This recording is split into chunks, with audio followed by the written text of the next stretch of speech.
or Parker, or Sophia, why don't you put your chair back in? You can use the chair right next to Kaden. That way you can see a little bit better.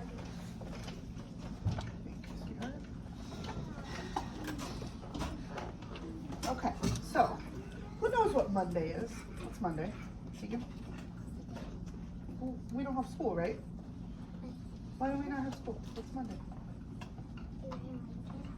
Well, yes, remember Wednesday was his birthday. It's what we call President's Day. Who knows who these two presidents are? I do. Avery, who's one of them? Who's this one? George Washington. Okay, who's this one, Ellie? Abraham Lincoln. Abraham Lincoln. Okay, so what we're gonna do is we're gonna watch a short story. And then we're going to read some passages about each of the presidents, okay? So, can you see it, Sophia?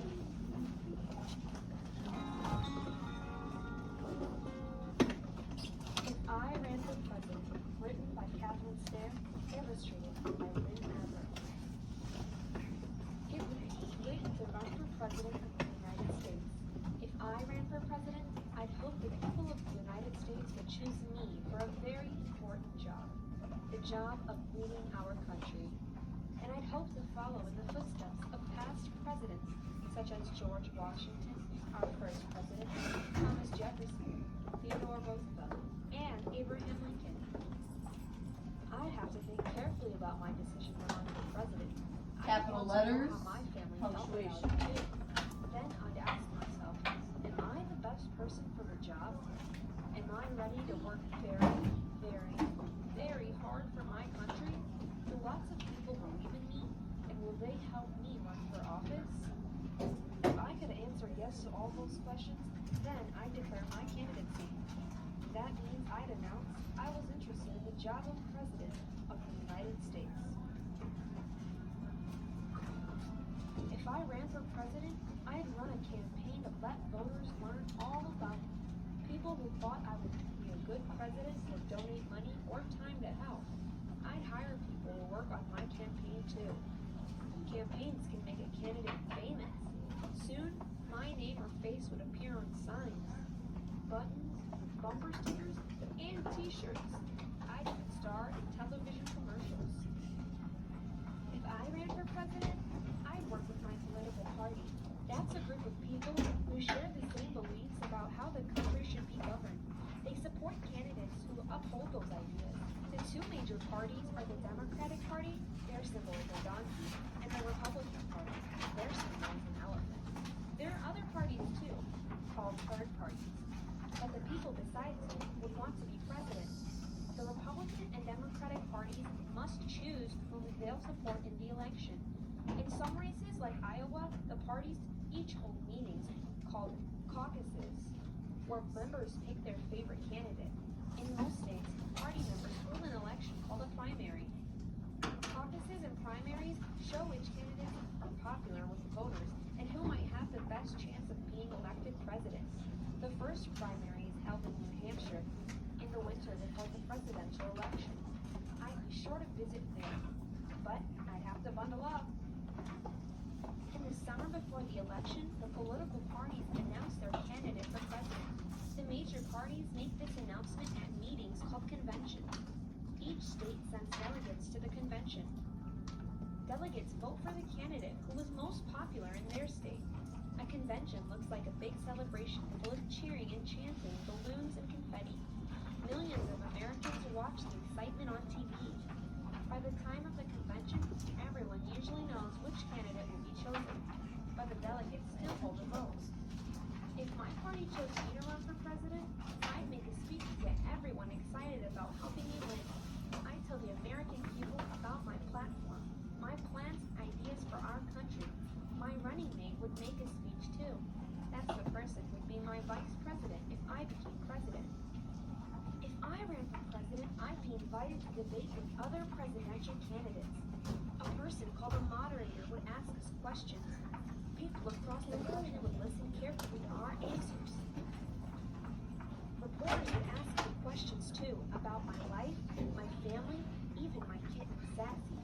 They would print old photographs of me in newspapers and magazines with a snapshot of me in my superhero costume for my baby picture when I still wore diapers. If I ran for president, I would travel the country to meet lots of people. I'd have my own campaign bus or airplane to take me from place to place. Inside there'd be comfy seats, perfect for checking out the news, writing speeches, and thinking about how to solve the nation's problems. I'd take naps too. I'd be here to rest. I'd work hard and be very busy. All in one week, I might share cereal with kindergartners in California, crunch corn with farmers in Kansas, and have dinner in Delaware, where I order the blue plate special with apple pie and a large strawberry milkshake. After all that food, I might not feel so well. Still, I have to smile and talk with people again. Presidential candidates, lots of speeches, shake hands, and photos. Finally, November election day would arrive. If I ran for president, I'd be nervous and excited. On election day, millions of voters from across the country go to their polling places to cast their ballots.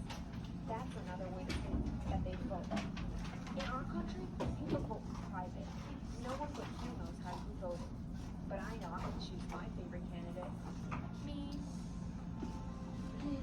Once the voting is finished, officials set up the ballots. Then comes the announcement on television, radio, in the newspapers, and on the internet. People everywhere find out who will be the next president of the United States. I'd sit and wait and keep my fingers crossed. If I ran for president and lost, the people who worked so hard on my campaign would be disappointed. I'd be disappointed too. Still, I'd be proud that I had taken part in a free and fair election. I'd take a telephone call to offer my best wishes and my support to the winner, our next president. But if I won, wow! On January 20th, I'd say Hey, that words just of happened. support. On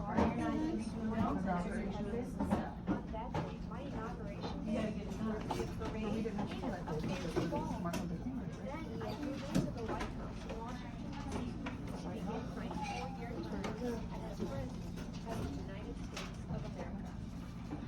And what would I do when I became president? Well, that's another story.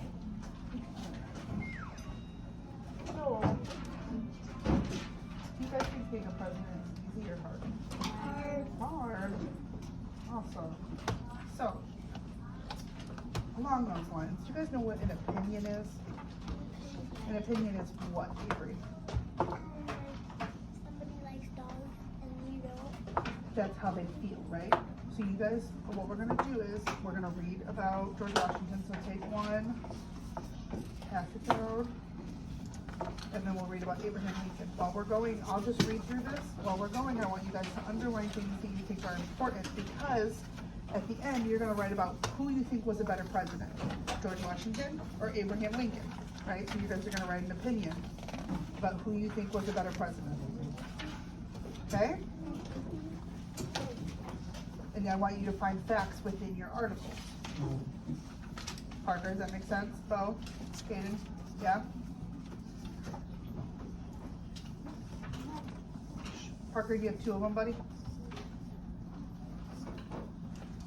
I think you have two. There we go. Thank you.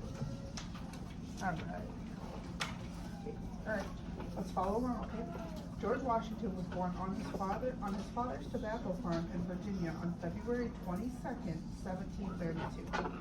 Virginia was one of the 13 colonies that made up what would become the United States of America. The colonies were owned by England and ruled by the King of England. George became a tall, athletic boy who loved to ride horses and came to be known as one of the best horsemen in Virginia. In the 1700s, there was plenty of room for George to explore because Virginia was mainly wild forest and wild wilderness. In 1746, George moved to Mount Vernon to live with his older brother Lawrence. While living there, he was hired as a surveyor. He helped make maps by measuring and marking property boundaries. Working as a surveyor was tough work. For weeks on end, he would wear the same clothes and sleep on the ground with other men hired to do the same job. This was also a dangerous job because they had to try to avoid the Native Americans. In 1752, at the age of 21, George joined the militia, a group of part-time soldiers who are not part of a regular army. At that time, the French and English were fighting over land and George was sent in to tell the French to leave. At first, he went alone. He was unable to get the French to leave. He was sent back again, this time with a bunch of soldiers. On their way, they ran into a group of Frenchmen camping and started a battle. This battle started the French and Indian War. Soon, 800 French soldiers, along with 400 Indians, attacked Washington's smaller army. Washington and his men were forced to leave their fort and go back home. He felt very embarrassed as a leader. However, he was praised for his leadership skills when he returned home. So embarrassed, what does that mean? Tegan?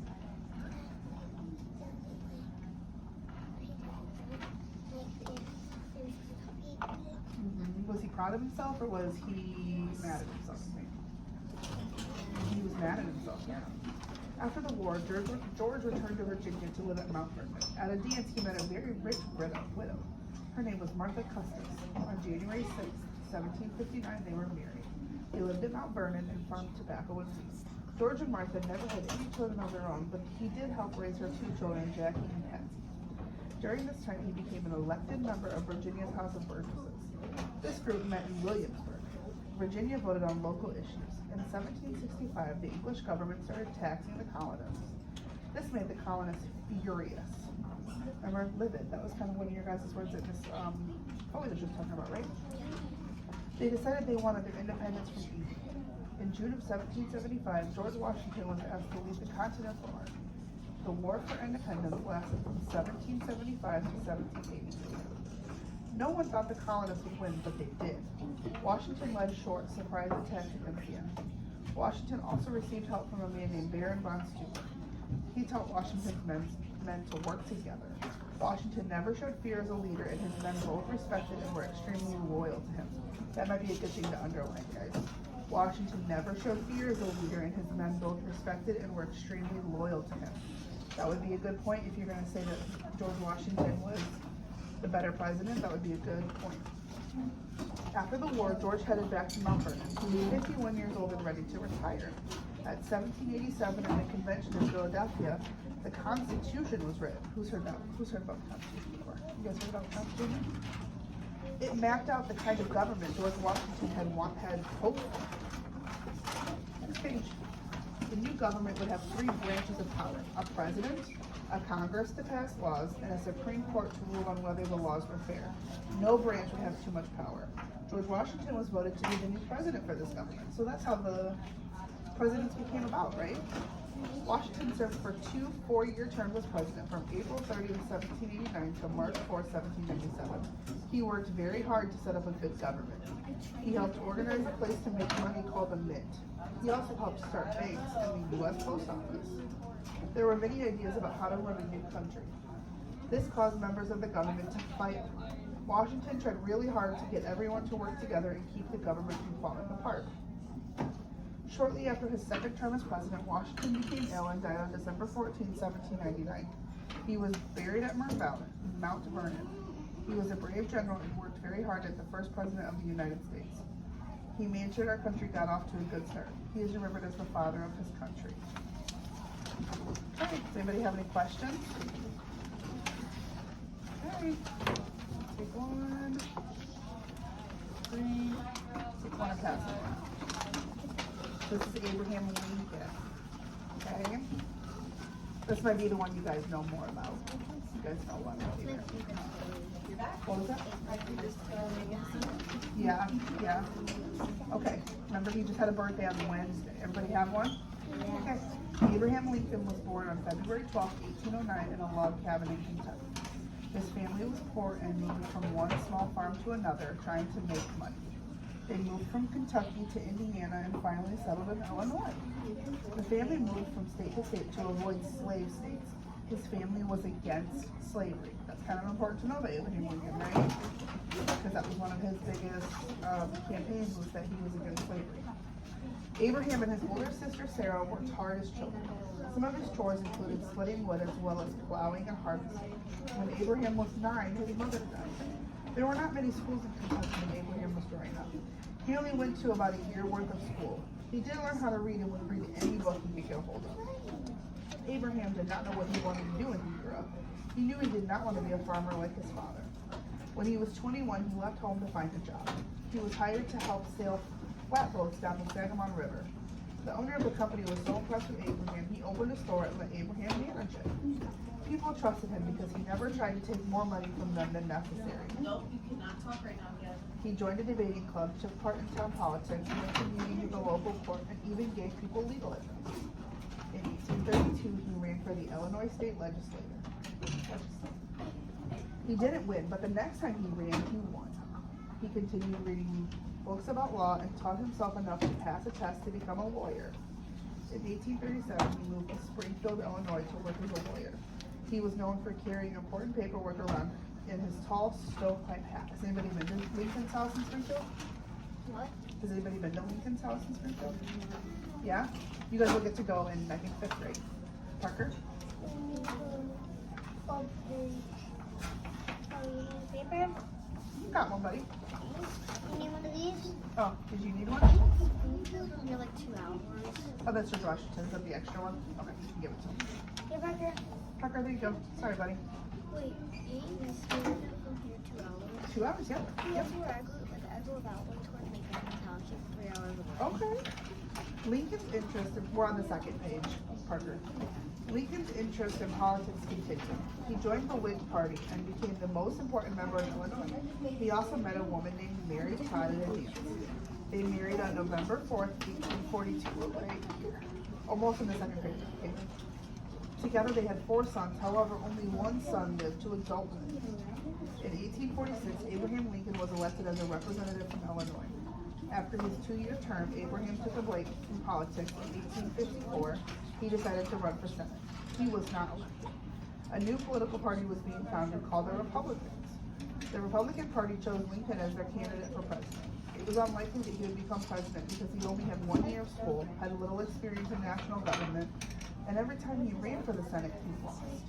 He didn't even know exactly what the president did. Despite all of this, he won the most votes and became the 16th president of the United States. So he went in it kind of blind, right? We are ready. As soon as he became president, there was trouble. 11 states seceded or left the Union because they did not believe Lincoln's idea to get rid of slaves. They started their own country, the Confederate States of America, and had their own president, Jefferson Davis. The United States was torn in two. On April 12, 1861, Southern soldiers fired on Union soldiers at Fort Sumter in South Carolina, which started the Civil War. You guys heard about the Civil War? Oh, yeah. Yeah, they did a lesson on it. Lincoln needed to build a good army. He chose General George B. McClellan to turn his inexperienced men into soldiers. After years of fighting and over 100 battles fought, neither side was winning. It became harder for Lincoln to find men to fight, and the government was running out of money to pay for the war. To get more men to join the army and to help end slavery, Lincoln wrote the Emancipation Proclamation. That might be a good thing to underline. He wrote the Emancipation Proclamation. Right. Gonna be okay? Right here. Emancipation Proclamation. This document stated that slavery in the Confederate States was illegal. He knew there was no way to enforce it until after the war, but once slaves, next page, heard the news, many escaped and went north. Lincoln's army began to form regiments of black soldiers, and by the end of the war, almost 200,000 black men had joined the Union Army. That's kind of really important for back then, right? Because a lot of the black men they were slaves, right? They weren't, can you wait till we're done reading? Yeah. General Ulysses S. Grant was a general who helped lead the Union troops to victory. He won many battles and realized the way to win the war was to make it so the South could no longer fight. To do this, they fought many battles at once, and they destroyed the railroads and factories that helped keep the Confederate Army going.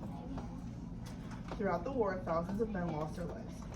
At the Battle of Gettysburg, more than 3,000 Union soldiers and almost 5,000 Confederate soldiers had been killed. A special cemetery was created to bury all of them. Lincoln gave his famous Gettysburg address at the dedication of the cemetery. It is known as one of the best speeches ever given. Eventually, the Confederate Army surrendered to the Union Army. President Lincoln was re-elected as president. With the help of Congress, he was able to pass the 13th Amendment, which outlawed slavery in every state. That's very important too, right? Not everyone was happy with Lincoln. Some people were still loyal to the Confederacy. John Wilkes Booth was one of these men. About a month into his second term, on April 14, 1865, Lincoln was assassinated by John Wilkes Booth. What does that mean? What does assassinated mean? Killed.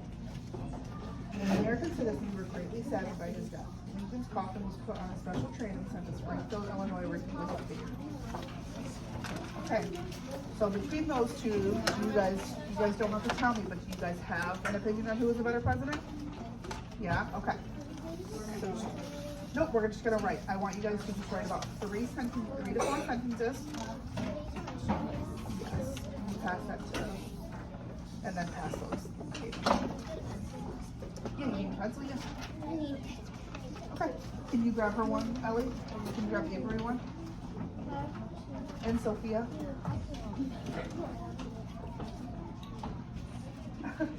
So I want you guys to write, and I want you guys to use the reasoning. Belle, are you listening? I want you guys to use reasoning from these to explain why you think that George Washington is the better president, or why Abraham Lincoln is the better president. Your first sentence can be, I think that blank was a better president. You don't have to draw a picture today. If you want to, you can. You're more than welcome to. You think you're kidding? Yeah. That's a lot of information, huh? Yeah.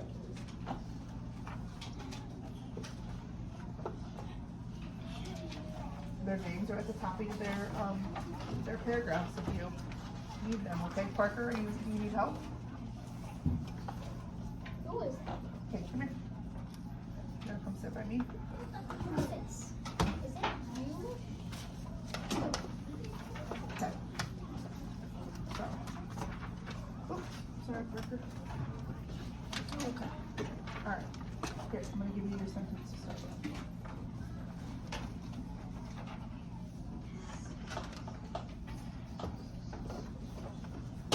What do you think?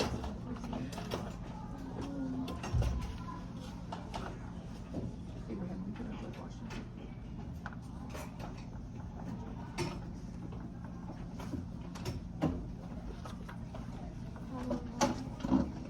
Okay. Do you just want to tell me? You don't have to write it. You can just tell me. Jaden, you need help too?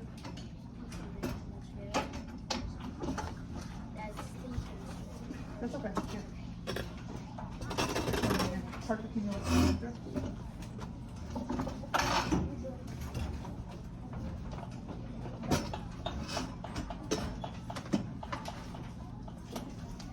So remember you underline stuff to look in your thing.